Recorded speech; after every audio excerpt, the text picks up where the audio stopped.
Halo guys, kembali lagi di channel saya. Nah, di video kali ini saya akan kembali membuat sebuah video tutorial. Oke, di video kali ini saya akan membahas tentang aki mobil. Nah, aki mobil itu kita tahu di pasaran ada bermacam-macam ya. Tapi saya akan lebih spesifik. Saya akan membahas tentang aki itu. Ada 3 jenis sebenarnya teman-teman. Kalau teman-teman bisa lihat di pasaran, itu ada aki basah, aki hybrid, dan aki kering. Nah, jadi ketiga ini itu punya masing-masing kelebihan dan kekurangan. Nah, kita akan bahas dulu yang aki basah ya. Prinsipnya semua aki itu di dalamnya menggunakan cairan atau yang dinamakan air aki. Nah, bedanya kalau aki basah ini dia ada maintenance, dia ada perawatan berupa pengecekan air aki yang harus kita rutin lakukan, terutama apabila mobil kalau setiap hari sering jalan, sering dipakai, itu umumnya sebulan sekali pengecekan air aki. Nah, yang kedua itu aki hybrid. Aki hybrid itu apa sih? Aki hybrid itu sebenarnya jenis aki yang sama kayak aki basah. Cuman bedanya kalau aki hybrid ini dia diisi air juga, dia pengecekan juga rutin diisi air, tapi nggak sebulan sekali. Jadi aki hybrid ini maintenance-nya lebih kecil, dan penguapan dari air aki di dalam akinya itu lebih rendah. Jadi yang umumnya kalau aki biasa pada umumnya kita harus melakukan pengecekan sebulan sekali, kalau aki hybrid ini itu bisa ya kurang lebih 3 bulan sekali lah, 3-4 bulan sekali gitu. Jadi dia sama-sama perawatan pengisian air aki, hanya saja kalau aki hybrid ini lebih panjang gitu. Jadi nggak perlu tiap bulan harus kita cek airnya, itu penguapannya lebih kecil. Jadi kita bisa 3 bulan sekali baru ngecek lagi, itu lebih oke. Nah, kalau tadi kita udah membahas aki basah sama aki hybrid, sekarang kita akan membahas aki kering, atau yang disebut aki MF. Apa sih aki MF? Aki MF itu maintenance free. Jadi aki yang nggak perlu diisi-isi air. Jadi kita cukup pakai aja, bebas perawatan, oke, bebas pengecekan air juga. Itu dipakai sampai istilahnya akinya habis lah, sampai rusak kayak gitu.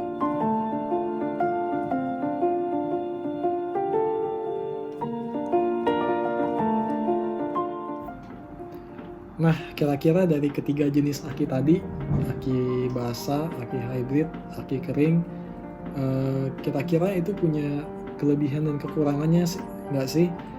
Ada. Jadi kita kan membahas aki basah ya. Aki basah ini dia punya kelebihan dibanding aki kering. Kenapa tidak saya bandingin sama aki hybrid?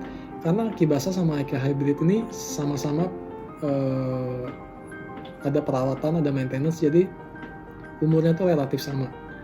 Tapi kalau aki yang basah dan aki yang kering itu umurnya relatif lebih panjang aki yang basah. Kenapa? Karena aki yang basah itu kita ada penambahan air, ada rutin penambahan air, pengecekan air.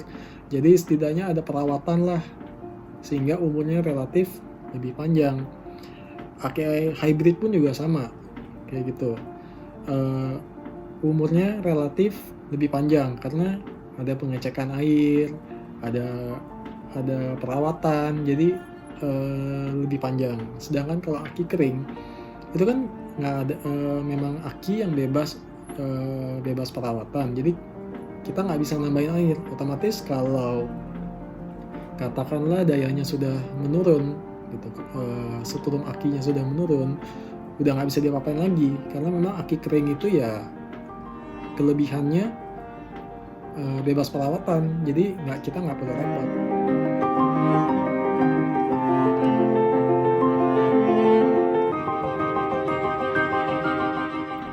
Nah, kalau misalnya teman-teman nanya, jadi kira-kira harus pakai aki yang mana dong?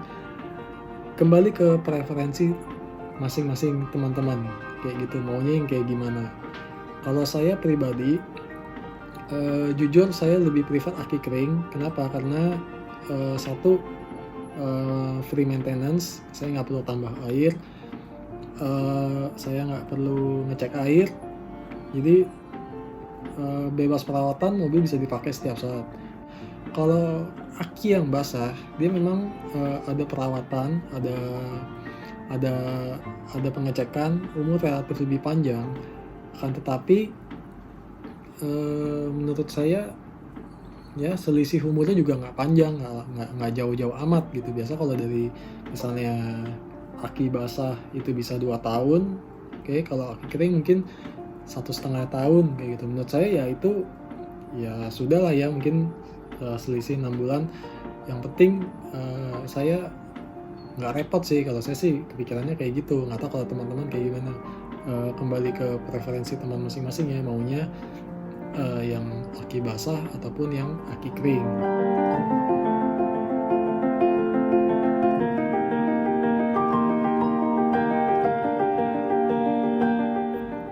Nah, kalau tadi kita udah bahas tentang kelebihan dan kekurangan dari 3 jenis aki tadi, sekarang kita akan membahas harganya. Harganya tuh gimana sih kira-kira? Kalau untuk harga, jelas aki basah lebih murah ya dibanding aki kering ataupun aki hybrid. Untuk aki basah itu, kalau untuk city car ya, kita ambil ukuran city car yang akinya pakainya jenisnya 40, oke. Yang dayanya 40 itu biasa range-nya aki basah harganya dari sekitar 500 sampai 600-700 ada. Hybrid pun juga sama segitu, dari kisaran 500 sampai 700-an, kayak gitu. Tergantung merek juga gitu ya. Biasa kalau yang mereknya udah lebih terkenal lebih mahal kayak gitu. Nah, kalau aki kering itu lebih mahal.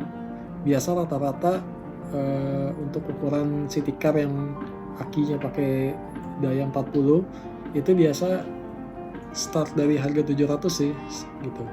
Kenapa aki kering bisa lebih mahal? Karena ya memang kelebihannya itu maintenance free. Jadinya memang dia lebih mahal sih dibanding aki basah ataupun aki hybrid kayak gitu. Untuk mobil city car biasa dia pakai jenisnya yang aki 40. Sedangkan 40 dan 60 ya. Gitu, 40 dan 60 kayak misalnya city car MPV, terus LCGC itu biasa pakai akinya 40 bisa di-upgrade sampai 60. Tapi kalau udah akinya daya setrumnya udah 70 ke atas tuh biasa mobil-mobil SUV, mobil-mobil gede, terutama mobil-mobil diesel ya. Mobil-mobil diesel tuh biasa pakai akinya gede-gede, 70-an gitu, 70 ke atas, 70. Sama mobil-mobil yang udah punya teknologi start stop engine gitu, yang mesinnya bisa mati pas di kondisi lampu merah kayak gitu, tuh biasa pakai kaki juga gede. Kan banyak tuh kayak sekarang mobil-mobil dengan fitur teknologi yang canggih, kayak adalah beberapa brand teman-teman juga tahu, itu biasa pakai kakinya seukuran sama mobil-mobil yang diesel, karena dia kan fitur teknologinya lebih banyak, elektrikalnya lebih banyak, jadi biasa pakai kakinya lebih besar kayak gitu.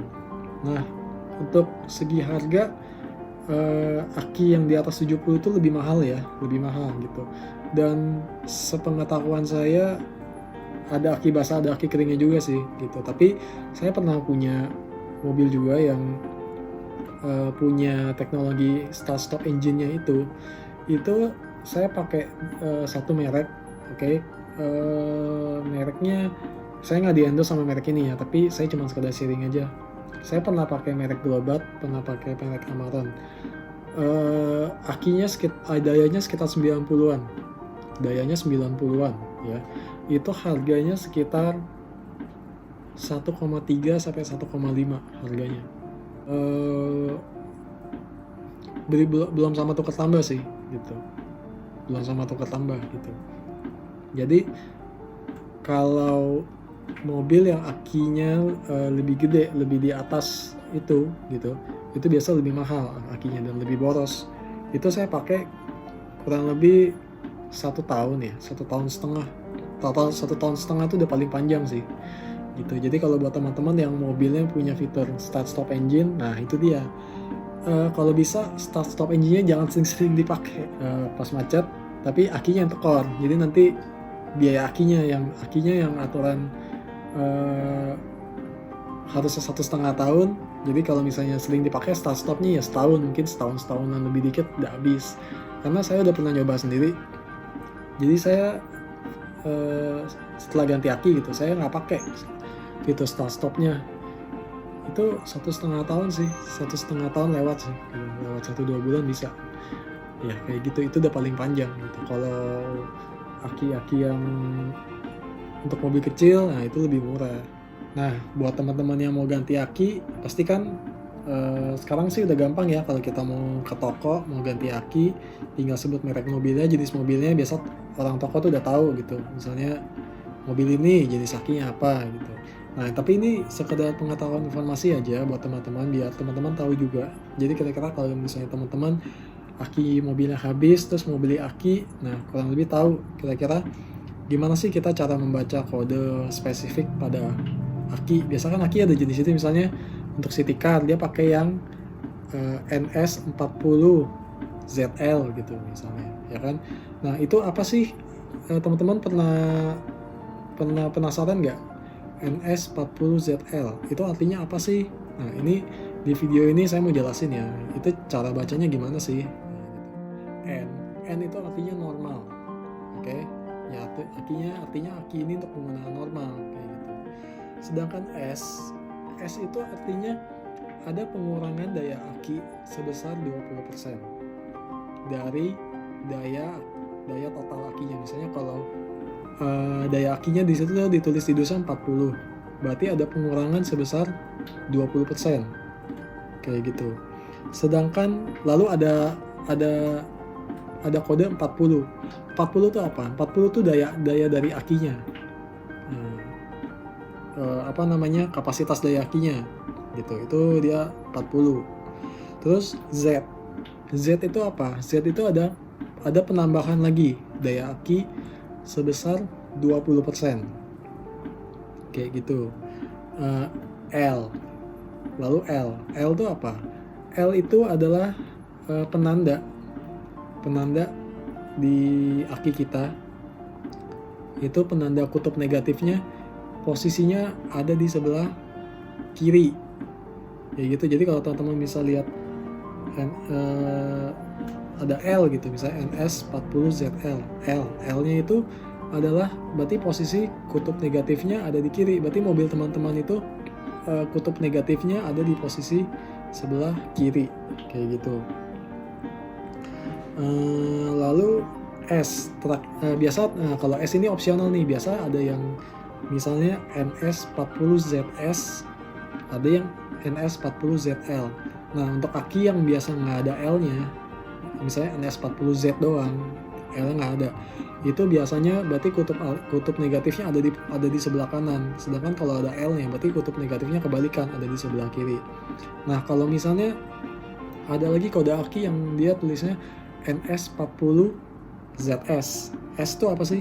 S itu ngenandain kalau aki teman-teman itu kepala akinya besar gitu. Jadi kalau misalnya mobil teman-teman ada yang spesifikasinya pakai akinya NS40, terus NS40Z, terus belakangnya ada S-nya. S-nya berarti dia kutub kepala akinya itu, kutub positifnya itu berarti besar kayak gitu.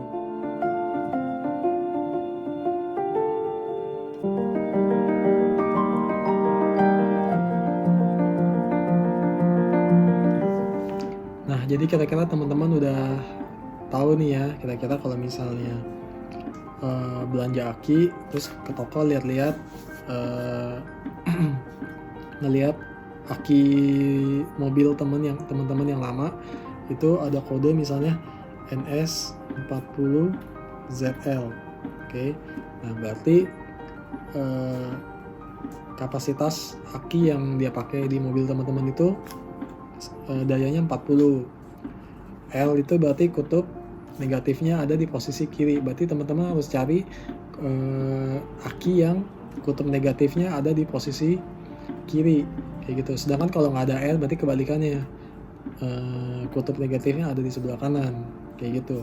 Nah, jadi ini sekedar pengetahuan aja buat teman-teman biar teman-teman tahu ya gimana cara ngitung ampere pada aki mobil gitu, pada aki mobil yang kita beli kayak gitu. Oke, jadi tadi kita udah membahas tentang jenis-jenis aki, lalu sudah menghitung juga tentang berapa sih jumlah ampere yang sebenarnya kita dapat dari aki yang kita beli. Ya semoga video saya ini bisa bermanfaat buat teman-teman semua, agar teman-teman juga setidaknya pengetahuan aja buat kita semua, dan saya sendiri juga jadi belajar, jadi tahu kira-kira kalau beli aki terus kita penasaran ngitung gitu, kita mau ngitung berapa sih ampere yang sebenarnya kita dapat dari kapasitas si aki ini gitu. Jadi kita bisa tahu juga, lebih mengenal juga sama produknya. Oke, terima kasih buat teman-teman yang sudah menonton. Jangan lupa like, comment, dan subscribe di video-video saya. Bantu share juga ke teman-teman yang lain, supaya teman-teman yang lain juga bisa mendapatkan informasi-informasi yang bermanfaat. Dan semoga video-video saya ini kedepannya bisa memberikan informasi, bisa memberikan konten-konten yang lebih baik lagi. Oke, terima kasih sudah menonton. Sampai jumpa di video selanjutnya.